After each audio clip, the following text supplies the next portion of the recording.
Hey, have you ever watched a full TED Talk before? There's those videos on YouTube that talk about a certain subject, and really the goal of every TED Talk is to change your mind about something, to shift your worldview a little bit. And our world loves these things. We want to hear the newest thing about the newest thing, and we want to change our minds, and we want to be able to know everything about things we didn't even think that we needed to know about. And unfortunately, our society tends to worship those kinds of things. Like that becomes the ultimate thing for us, is just to know this expert level knowledge about this certain thing.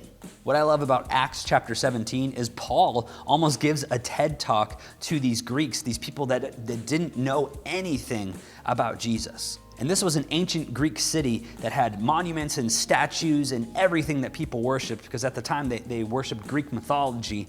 And there was even a statue that was just labeled "to an unknown God." Like they didn't want to leave anything out. And Paul takes an opportunity to talk to them because they are curious about knowledge too. They were like us. They want to know the next thing about the next thing. And they're like, hey, who's this guy Paul? He's teaching about this new God. And he takes that inscription of "to an unknown God" and he says this. He says, "What you worship as unknown, I proclaim to you as known." He then explains that God, the one that he talks about in the Bible, is the one who created the universe, and he created man to be with him. But sin disrupted everything. That allowed brokenness to go through the world.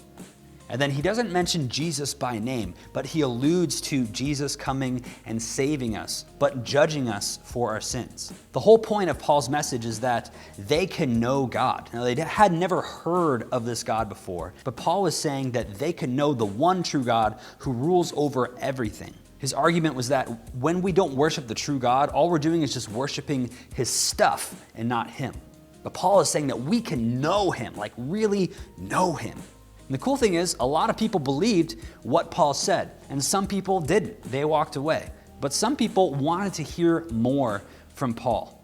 So who are you in this story? Are you the person who prefers God's stuff over knowing God? Or are you like Paul, that you take the things in culture, you take the world around you, and you take the interests of your friends and the things that they understand and use them to build an argument for the existence of God and to show them who the true God of the Bible is?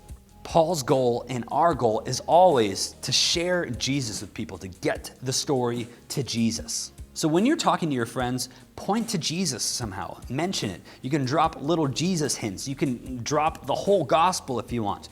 We need to insert Jesus into all of the areas of our life. And that's what Paul did. Find something that they can understand and build a bridge to the gospel. Paul showed love and clarity in his words, and we should do the same. That is how the gospel moves forward.